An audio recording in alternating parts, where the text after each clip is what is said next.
Today we're going to be talking about how the lactate threshold would help us understand performance in the 10-kilometer race. And we're going to do this by examining an imaginary runner named Carri. So Carri is a 37-year-old runner, and she has been stuck with a PR for the 10K of 1 hour and 1 minute for a number of years now. And she's really keen to try and break that 1 hour barrier. Most of the time, Carri does all of her running at roughly the same pace. So on her long runs at the weekend, she slows down a little bit. On her faster runs, like the 5Ks and stuff, she'll go a bit quicker. But roughly she ends up, most of her running is about that sort of 6 minutes, 20 per kilometer kind of pace. She's been reading online and she's determined that it would be better if she did some of her running at higher intensity and some of her running at lower intensity, and then some in the middle. And this is essentially called zone-based training a lot of the time. But when Carri looks at her heart rate zones on her GPS watch when she's running,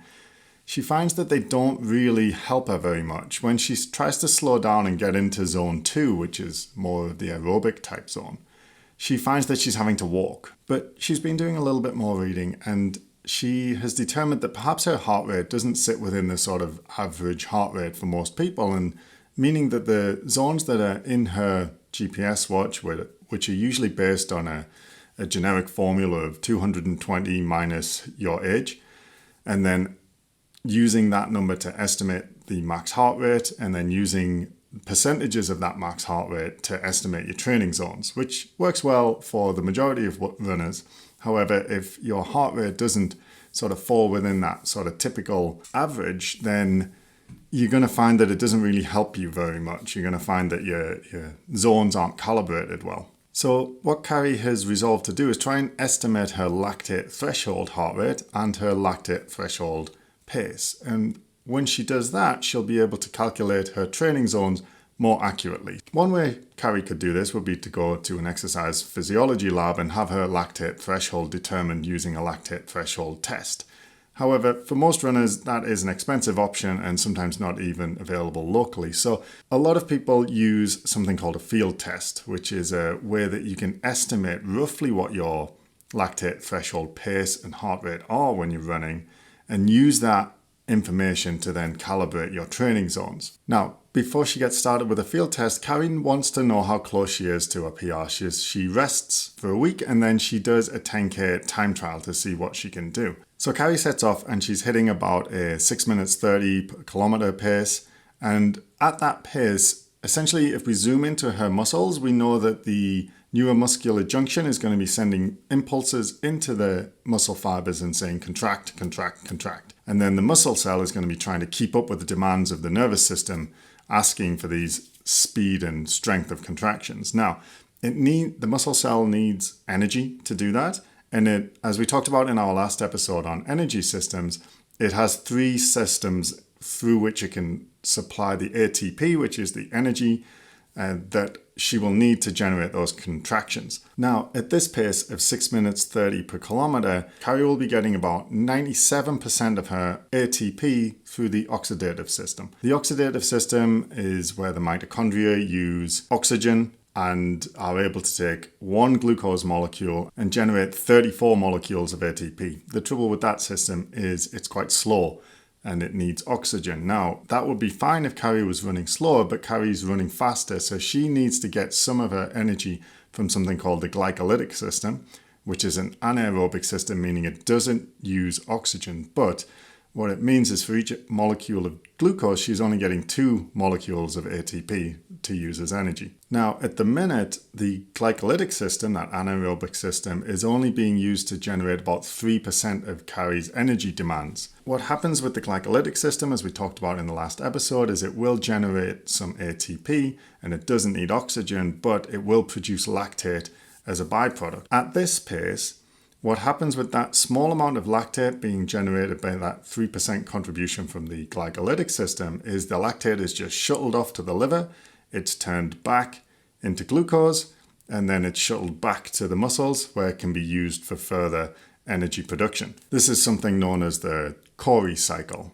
So at this pace, Carri can actually clear or process all of the lactate that is being generated by her muscle cells So the lactate level in the blood and in the muscle is not going to rise. It's going to stay pretty flat. Carri decides to increase the pace a little, and now she's going about 6 minutes 15 per kilometer. If we were to zoom in and determine how much of our energy is coming from each system, we would see that about 94% is coming from the oxidative system, and then now 6% is being generated by glycolysis. Now, because 6% is being generated by glycolysis, we have relatively more lactate being produced. And what's happening now is she's still managing to clear all the lactate that her muscle cells are generating. However, only just. So her rate of clearing roughly matches her rate of generation. And at that point, we call that the lactate threshold, because she's able to clear all the lactate that she's generating. But if she were to increase her pace a little, then she would cross the lactate threshold.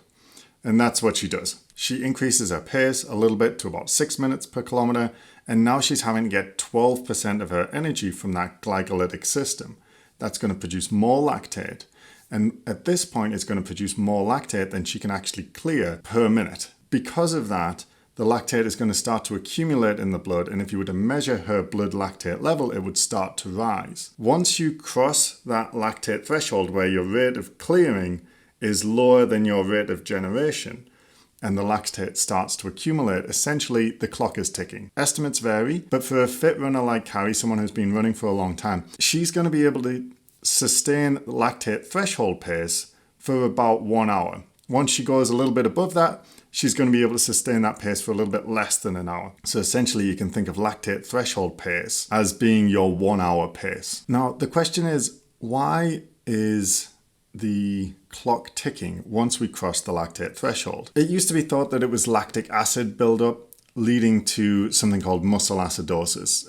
We talked about in the last episode how that, lactic acid might not actually exist in the muscles. More commonly, we're probably talking about lactate. But as we talked about in the last episode, when we generate energy, ATP, from the glycolytic, the anaerobic system, we not only produce the energy, we also produce some lactate, but we also produce some hydrogen ions. And those hydrogen ions are starting to accumulate. Once those hydrogen ions reach a certain level, they're going to start to lower the pH of the blood in the muscles. And we call this muscle acidosis. When you enter muscle acidosis, the pH inhibits the action of calcium ions, and that actually prevents muscle contractions. So it's probably the muscle acidosis that means that we have to slow down and stop within an hour once we start to accumulate those hydrogen ions. In that way, the lactate threshold isn't really indicating that we'll have too much lactate to continue. It's indicating that we have too much hydrogen ions. It just so happens that both these substances are generated by the glycolytic system, so you can use the lactate level as a proxy to estimate how much hydrogen ions are being generated. And then that helps you estimate how acidotic your muscles are. And once muscle acidosis reaches a certain level, you'll have to slow down and stop because you can't sustain the contractions because your calcium ions can't assist with the generation of contractions. Now, that 6 minutes per kilometer pace for Carri is unsustainable. So she actually finishes her 10K time trial in 1 hour, 3 minutes and a few seconds. So she doesn't get close to her 1 hour PR that she's after. Now, because we think that the lactate threshold pace or the lactate threshold intensity sits around the same sort of pace as our 1 hour pace, and Carri just took 1 hour and 3 minutes, we could just use that average pace as an estimate for her lactate threshold. However, we're not going to do that because, for one thing, it's 1 hour and 3 minutes, not 1 hour. So it was a 1 hour, 3 minute pace, not a 1 hour pace. And the other reason is because if we use a different test, we can repeat it more regularly. So if we have a test where we can estimate our lactate threshold that isn't so difficult as a 1 hour time trial, because if you've ever done a 1 hour time trial on your own, it's very unpleasant. It has an impact on your training week, and it's very hard to sustain your true maximum effort for 60 minutes if you're just on your own doing a time trial. It would be easier in a race situation, because the motivation would be there. But what you might end up doing is getting an inaccurate measurement because you just can't psychologically sustain it for 60 minutes because it's just so unpleasant and motivation isn't there. So what Carri's going to do instead, after she's finished her time trial where she knows, okay, now I've got 1 hour, 3 minutes to beat, she's going to try a lactate threshold field test. Now, a field test is basically just taking a smaller amount of time and then working out the lactate threshold from that. So after doing some research studies, mostly in cyclists, they found that the pace or intensity someone can sustain for about 60 minutes is roughly 9% faster than the pace or intensity that they can sustain for 20 minutes.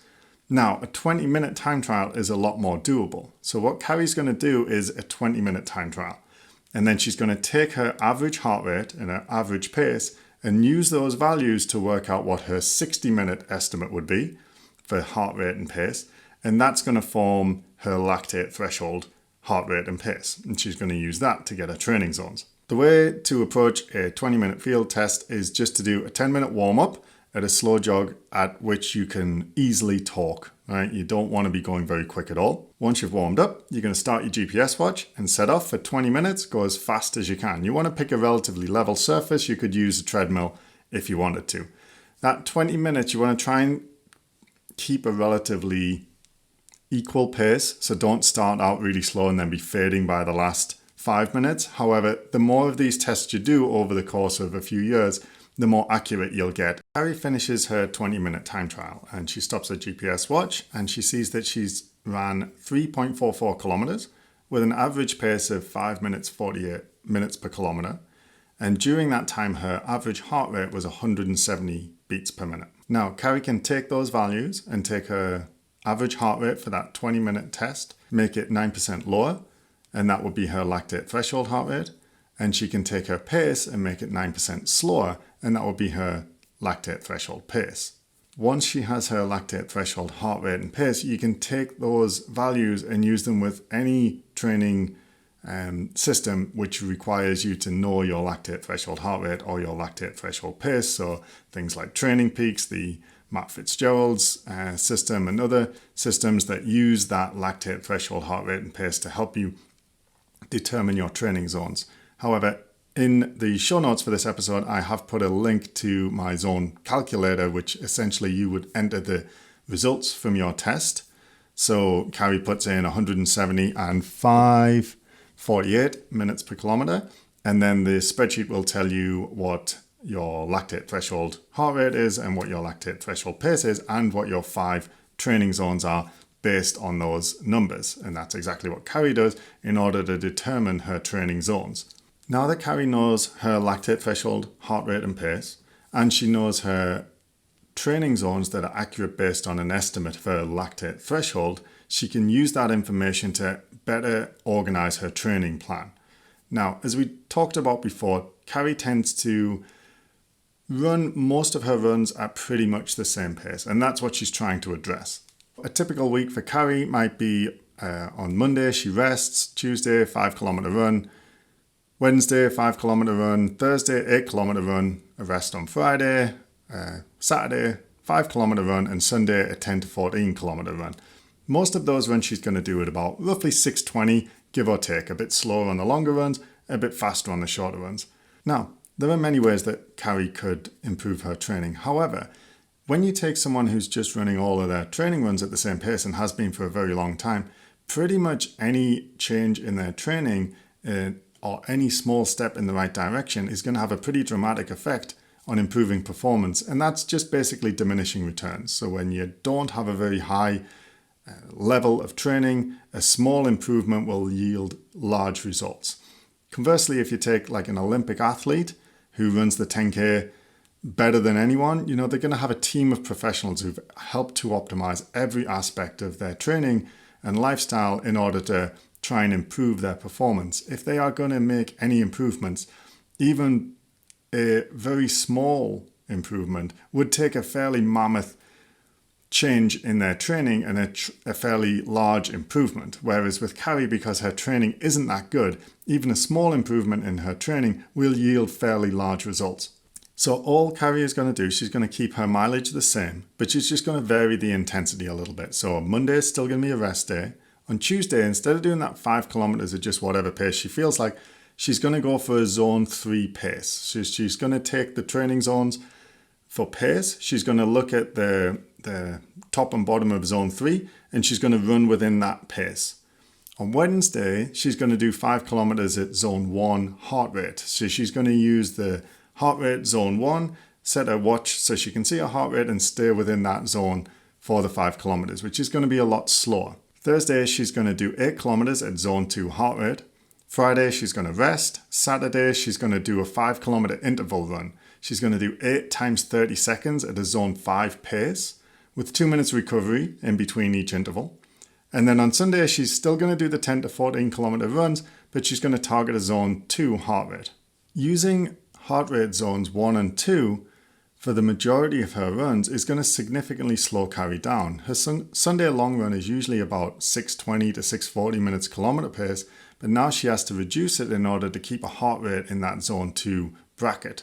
That means that she's usually averaging actually about 7 minutes 40 per kilometer each run on the Sunday long run, which is obviously a lot less than she was doing at sort of 6:20, 6:40. So this is going to take a little bit of a mental adjustment for Carri to get used to that slower running. These slower runs are going to mean that Carri is very much using 98% plus oxidative energy systems in order to generate the energy for those runs, which is going to mean that she's going to target that system specifically to try and improve its efficiency. The added bonus of all of this slow running is that when Carri comes to do her harder days, she's very well recovered and able to do them as hard as prescribed by her training program. So she really looks forward to those Tuesday and Saturday workouts. And on Tuesday, she hits 6:20 for the whole 5K, no problem. And then on the Saturday, when she's doing the intervals, each 30-second interval, she's managing to hit the 4:30 minutes per kilometer pace, no problem for every single interval. And she really enjoys those runs. And importantly, because she's doing the slower runs, when she comes to do those harder runs, she doesn't feel pre-fatigued. She's able to do them and execute the workout correctly. These harder workouts, they're going to target the glycolytic and the phosphagen systems that we discussed last time. So she is going to store more ATP and creatine phosphate in her muscle cells in order to get more energy from the phosphagen system.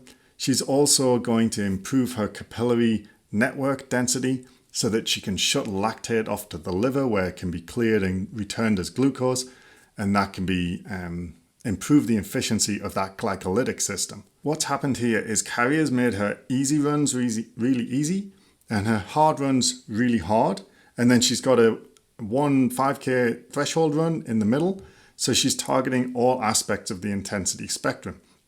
What that means is that she's able to specifically target those different energy systems that we talked about. These improvements in efficiency in all of those systems are going to combine to make Carri a fitter person. Carri can really feel the difference after 8 weeks, and she decides to repeat that 20-minute lactate threshold test. This time, she runs 3.66 kilometers within that 20 minutes, an average pace of 5:27 minutes per kilometer, with an average heart rate of 169. So she goes and plugs those numbers into my zone calculator, and now she finds that her lactate threshold heart rate has stayed pretty much the same, but there's been a big shift in her lactate threshold pace. Now her lactate threshold pace is at 5 minutes 56 per kilometer instead of about 6 minutes 19 per kilometer. This makes Carri very excited. We know that lactate threshold pace is a rough guess of our 60-minute pace. So if Carri is supposedly able to sustain 5 minutes 56 her lactate threshold pace for 1 hour, she'll run further than 10K, meaning she will be able to beat her 10K PR and break that 1 hour barrier that she's been stuck at. Carri continues her zone-based training for another few weeks, and then it's race day. As the gun goes off, she hits a 5 minutes 30 per kilometer. She realizes she's got a bit excited, she slows down, and now she's hitting that 6 minutes per kilometer target pace that she wants to hit in order to break that 1 hour barrier.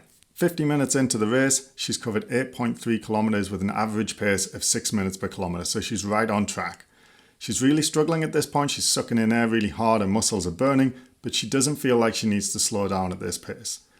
what's happening is she's able to clear the lactate roughly about as quickly as she's generating it because of the improvements that she's made in those energy systems.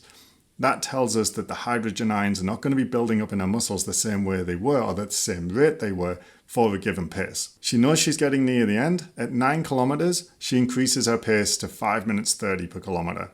This really hurts, but she can keep it up because she can see the finish line now. At 500 meters, she digs deep and she tries to push a 5 minutes 15 pace per kilometer. She manages to hold that all the way to the line. She crosses the finish line, her muscles are burning like crazy, she's sucking desperately for air, and she glances up at the clock. 59 minutes and 40 seconds. She's finally broken the 1 hour barrier.